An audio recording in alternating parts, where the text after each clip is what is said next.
আসসালামু আলাইকুম ওয়া রাহমাতুল্লাহ। সম্মানিত ভিউয়ার্স, আমার এগুলা খুব আদরের পাখি। এগুলা বাঁশ গাছ কাটার পরে পাইছি, খুবই ছোট অবস্থায় পাইছি এগুলা। তখন নিজে নিজে খাইতে পারতো না, তখন আমি এগুলারে অনেক কষ্ট করে খাওয়াইছি। আল্লাহর রহমতে এ পর্যন্ত আসছি। এখন তারা নিজেরা খেতে পারে, বের হওয়ার জন্য চাপচাপি করে।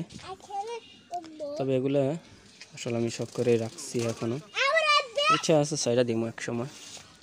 সবাই শুধু আমার মেসেজ করে কমেন্টে বলে যে এগুলো ছেড়ে দেওয়ার জন্যে ঠিক হইতেছে না। হ্যাঁ, সেটা আমি জানি ঠিক হইতেছে না, তবে শখের বসে এখনও রাখা। আমার বিল্ডিংয়ের একটা রুম এখন ফাঁকা আছে, এখন ওই থাই লাগাই নেই দেখে ওখানে ছাড়াই নেই এখনও। বিল্ডিংয়ের রুমে থাই লাগাইলে তখন একটা রুমের মধ্যে ছাড়িয়ে দেবো, তখন তারা নিরে স্বাচ্ছন্দ্য মতো থাকতে পারব। এই জন্য এখনও শুরুতে যে খাঁচার মধ্যে ঢুকাইছি এখনও সে খাঁচার মধ্যেই আছে।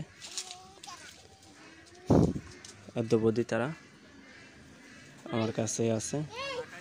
এগুলো ছাড়ার ব্যাপারে এখন আসলে কোনো কিছু করি নাই। আসলে এগুলো নিয়ে আমি শর্ট ভিডিও করি, সবার দেখাই, সবার সাথে শেয়ার করি। তো এগুলো নিয়ে আমার মেয়েও খেলে, এগুলো নিয়ে আমিও স্বচ্ছন্দে এগুলো নিয়ে সময় দিই এগুলোকে। আর এগুলোর প্রতিনিয়ত খাবার দেই। ওরা এখন নিজে নিজে খায়, তো আমি গম আন্য দিই, গম খায় এরা খুব সুন্দর মতন গম খায়, খাবারের কোনো সমস্যা নেই। তবে বেড়ালে কয়েকবার হামলা দিছে বেড়ালে।